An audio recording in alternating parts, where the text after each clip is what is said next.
We have traveled all over Kenya to find hard-working farmers. We want to celebrate them while giving them the help they need to improve their farms, Get better yields. and build profitable businesses. We will see how farmers from across the region can benefit from our experts' advice. While also learning from each other in so many ways. Join us on these journeys and share in the farmers' experiences as they shape up their shambas. Karibu to the Shamba Shape Up Safari.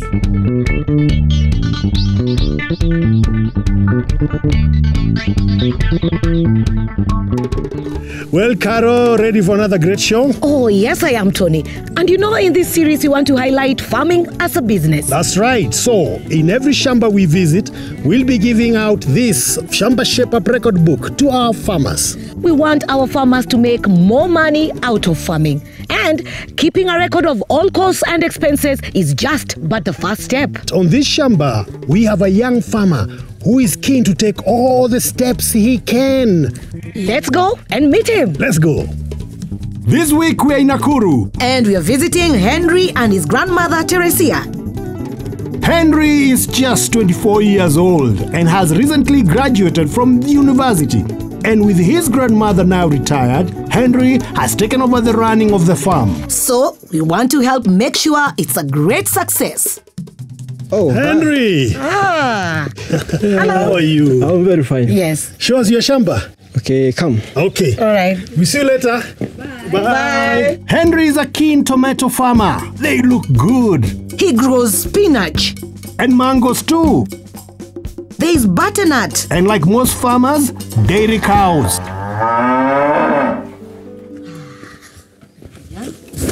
Lovely Shamba. You're a great farmer. Well done. Thank you. Now, Shamba Shape Up is here, and I'm sure in your Shamba you do go through some problems here and there. Now that we are here, how can we help you? Actually, as you notice, the mango tree, it has quite big mangoes, but the number is just little. You mean number. it can have more? Yeah, it should have more, but then I need an expert to tell me how to make it have more mangoes. All right. on it. Right, we've got an expert to do just that for you. So tell me about your tomatoes. I would like to know how to make them produce more. I get around 30 crates per quarter an acre, All right. and they're supposed to be around 50. So how would you know if your Shamba is making any profit or losses? Good question. That's quite tricky.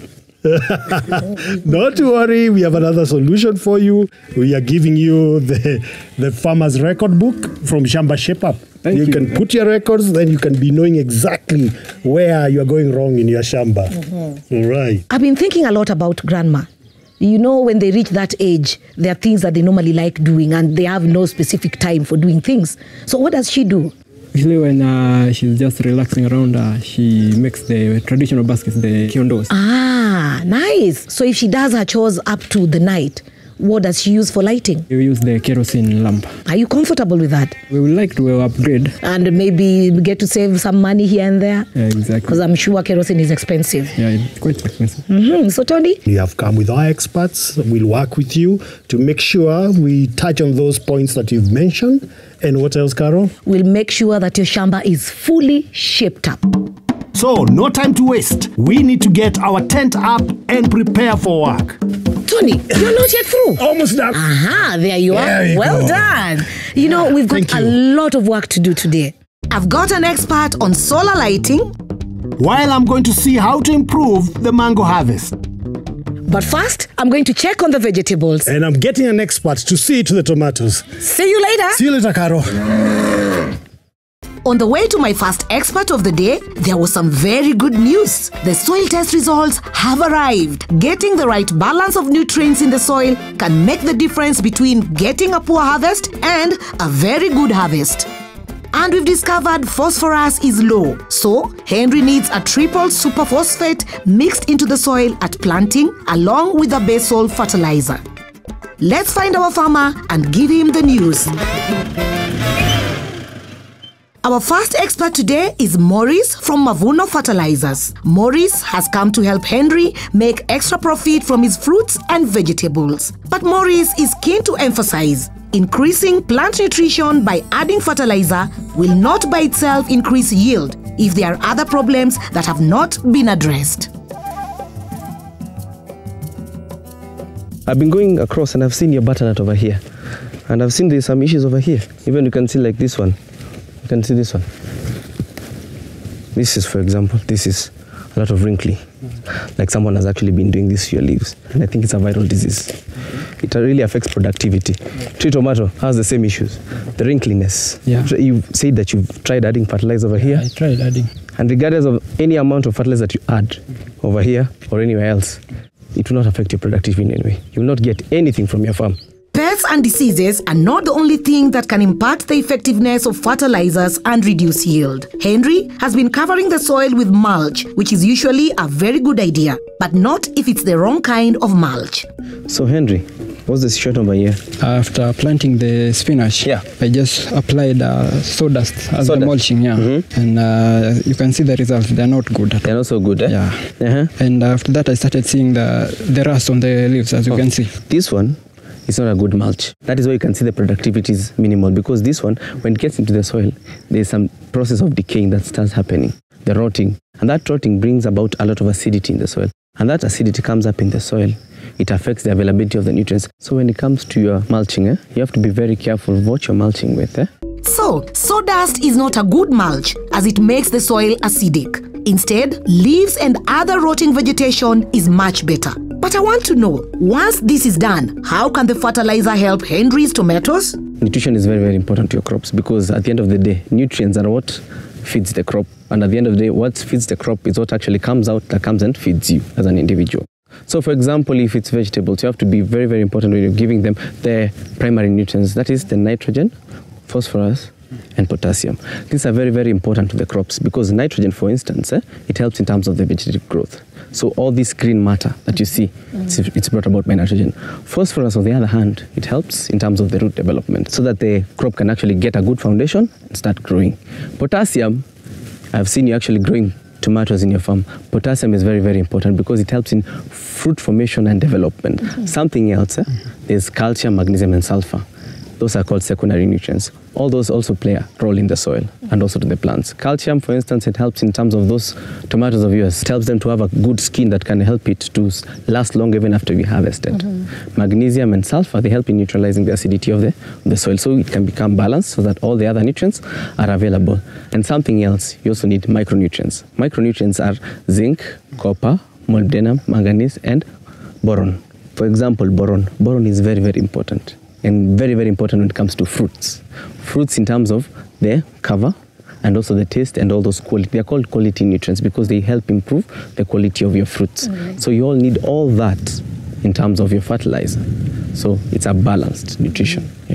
Yeah. Okay, when it comes to fertilizers, I've heard you talk about the nutrients, secondary, micro, and macronutrients.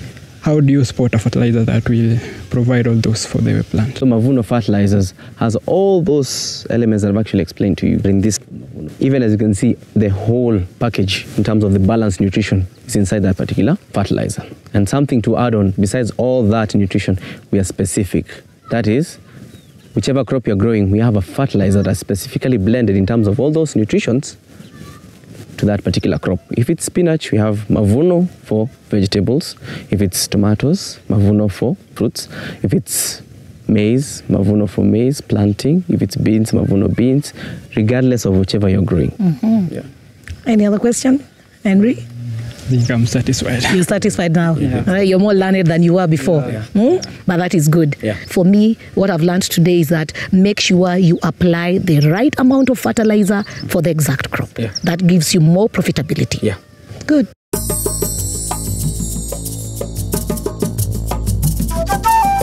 So, by using Mavuno fertilizer, Henry's tomato crop should do much better next season. But choice of seed is also very important. Henry has been growing Rio Grande. So, we've decided to take him to meet Hosea, a very successful tomato farmer nearby, to see what seed he uses. And working with him is Diane, an expert from Amiran. It seems they have been growing a very special tomato. This is tomato hybrid Shanti improved. Wow, it looks big, doesn't it? Yeah, it is. Have you ever seen that kind of size before? No. It's as big almost as my head. Okay, Hosea, I'm sure you've planted other varieties before. Yeah. How can you compare them with Shanti F1? I have been planting 1.5 acres for another variety. I produce 300 crates. And when I plant Shanti 1.5, in fact, I have 420 crates. So it is a difference of 120 crates. How many boxes do you get from your 1 acre? Actually, comparing with his, yes, actually I do get a mega amount. I only get 150. When I try my best, I get 200. Yeah. Why should he start planting Shanti F1? Okay, first of all, Henry, I bet you are doing Rio Grande, which is an open pollinated variety. And open pollinated variety we cannot compare to hybrids.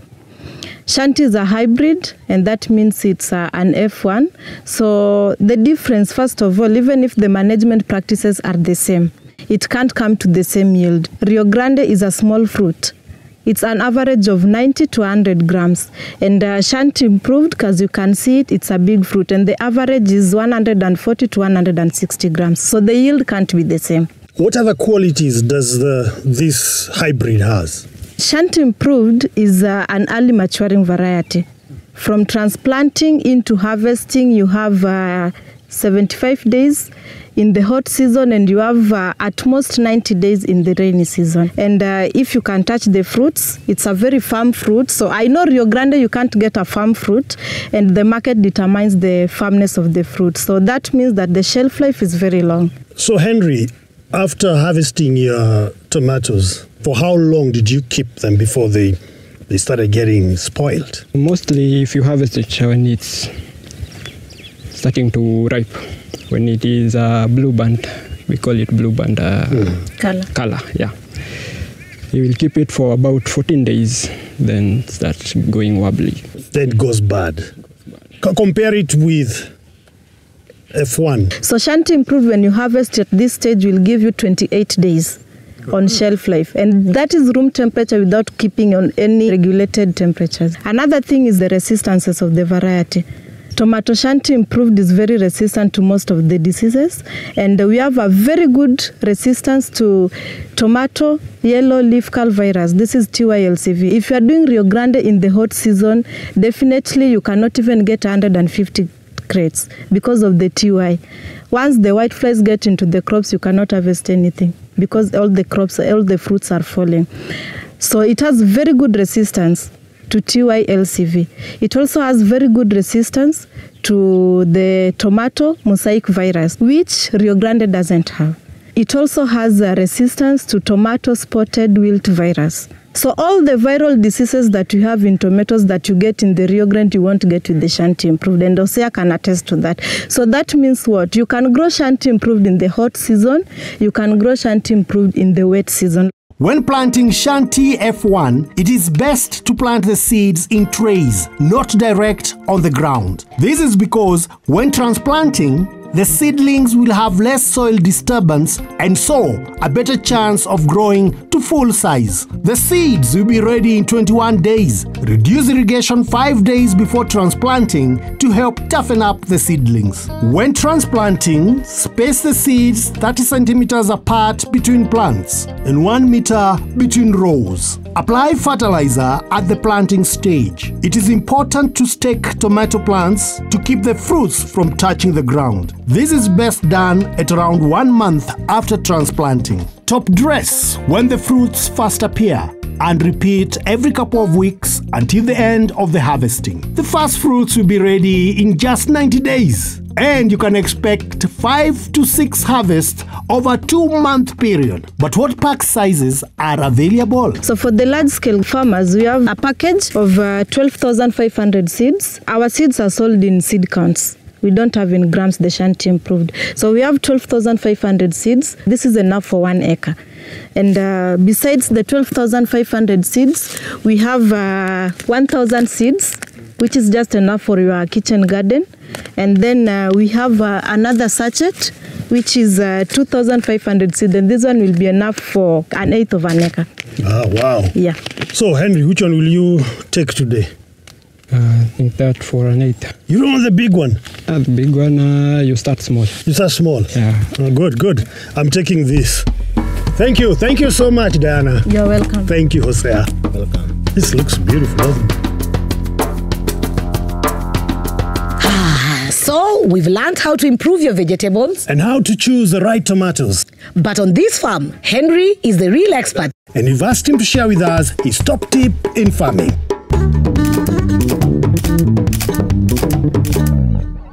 I've come to realize that it is very important to always note the climate before choosing what to put in the shamba.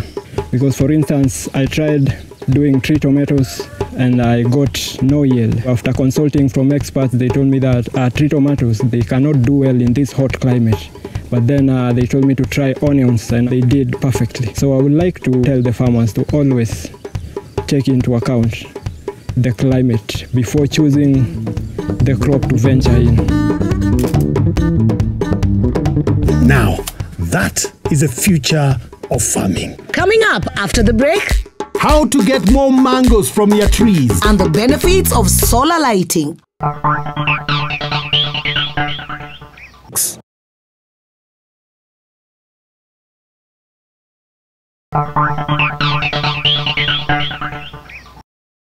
welcome back.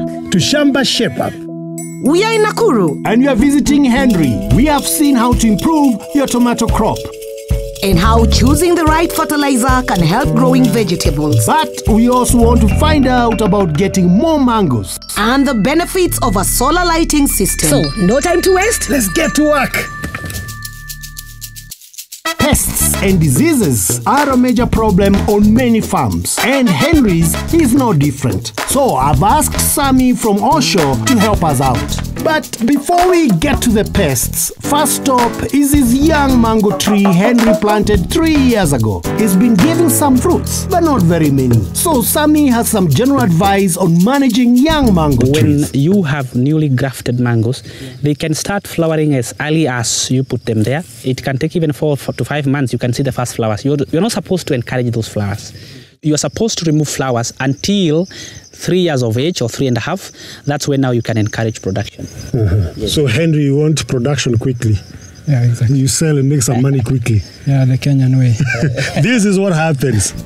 So remember, remove the flowers from the trees until they are at least 3 years old. Only then allow the first fruits to appear. This will ensure Henry gets a bigger crop. Now, let's see what Sammy has to say about the older trees. Now, Sammy, Yes. let's talk about pests and diseases. Do you see any of them here? Yes, if you look at the flower panicles, they're empty. They're not carrying flowers. They're also not carrying fruits. And this is the disease now we call powdery mildew. Powdery mildew is a disease that affects mangoes, and mostly they will come and concentrate on the flower panicles. You find in many instances, farmers will see so many flowers in a tree. But once after the disease attacks, all the flowers will abort and die. This is solely because there is a disease called powdery mildew of mangoes. So eventually you will have few fruits per cluster of the mango tree. So, how do you prevent that? You can prevent the disease by using sulfur-based products. We have wet salve.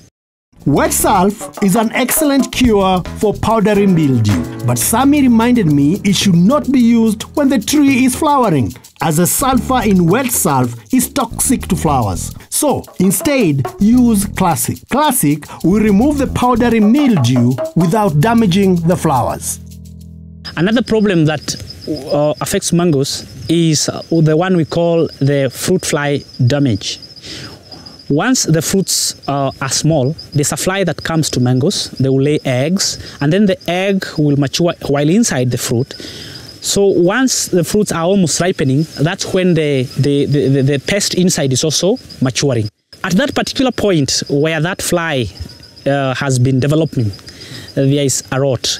So when they are ripening, you'll find that your mangoes on one side, they are ripening faster than the rest of the sides. How is it prevented? There's a fungus we normally spray on leaves during the dry season. We call it Biomagic. This fungus, once sprayed on leaves, once those flies again come to perch on those leaves, awaiting those fruits to come up, they are infected by those fungi. okay, and then they develop a disease and they die. The populations will go down, so that during fruit formation, you have lesser numbers of fruit flies, and now those one you can use the normal pesticides, and normally we use a product we call Stirrup.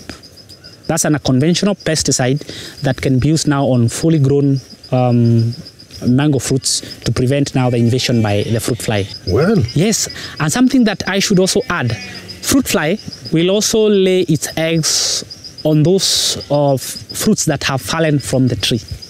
So sanitation is also good when you're handling the fruit fly.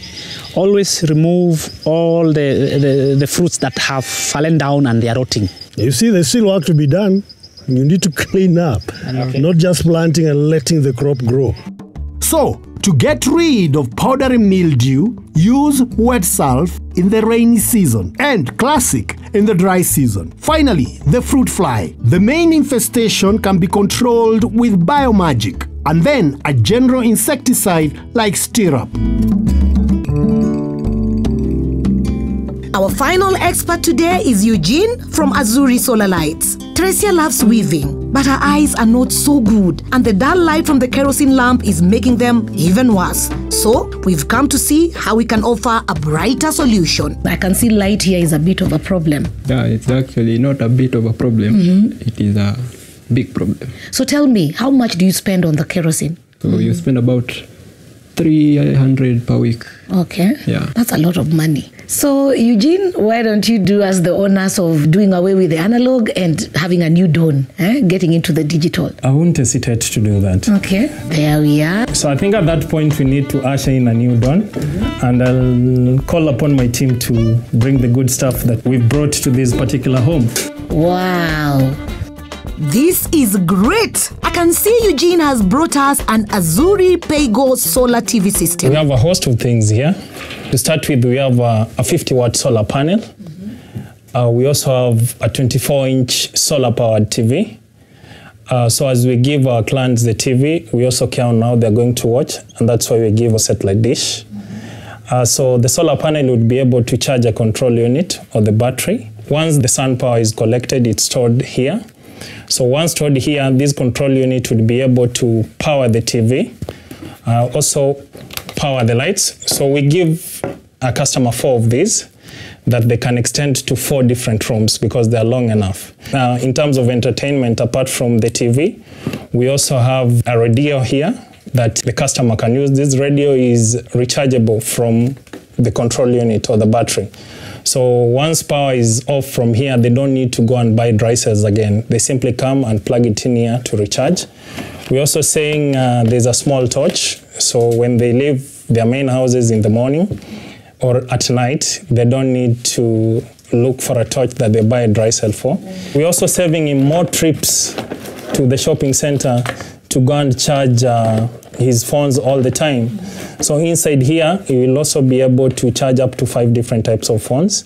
So he doesn't need to incur cost on that or spend extra time instead of attending to his farm and going to the shopping center to charge the phone. So, our farmer's current weekly spending is 300 shillings on kerosene for Mama's Light, around 100 shillings for dry cells for torch, 200 shillings for charging at 12 volts car battery to power the TV, and around 100 shillings for phone charging. That's a total of around 700 shillings a week. The Azuri PayGo solar TV system costs just 693 shillings a week. The farmer only needs to pay 4,999 cash deposit and after 130 weekly payments, meaning our farmers will then be saving over 700 shillings every week. Maybe Henry here decides to get the product and use it for a while, and then maybe it gets a technical problem. What happens after that? Our products come with a 2-year warranty. That means that should there be any technical hitch with any of our gadgets, then we basically within those 2 years replace for free. That is nice to hear. So Eugene, why don't we get on with this? That's fine. Time to get the system installed. And here are the Azuri engineers to help us out. There is no extra charge for installation. It's all totally free. And when the Azuri PayGo solar TV system is up and running, It gives access to over 50 TV and over 20 radio channels through one of the biggest satellite TV services available in Kenya. All thanks to the power of the sun. Eugene, Yes. what's happening? Where did all this magic come from? It's not magic, Carol. It's serving our customers in the best way possible. As you can see, we've put the lights on. Each and every light has got an independent switch. Some have gone to the other rooms inside. We also have a control unit set up there. And as you can see also, the TV is beautifully set on the stand. As you can see, Shamba Shape Up is already live and running. We can watch it now. Yeah, true. Give it a try. So I press play. Right? Yes, lovely. Wow. Lovely. Oh, this is good. Henry, what do you have to say? All smiles. Really, I can see Shosho is not getting her eyes off the set. Shosho, you're enjoying, yeah? She's Look happy. at that smile. That She's smile happy. says everything. Nafurahi kabisa. She's happy. As you can see, there's no difference between solar power and electricity. That is very nice. If you're happy, we are happy. When you learn a lot, we know we've done a good job. All right? So, Henry, are you going to be calling us? When I feel like I want to know anything or inquire anything, I'll just be calling. Well, that's what we wanted to hear. Yes. Well, Carol, Our work here is done. and so we'll see you in the next Shamba.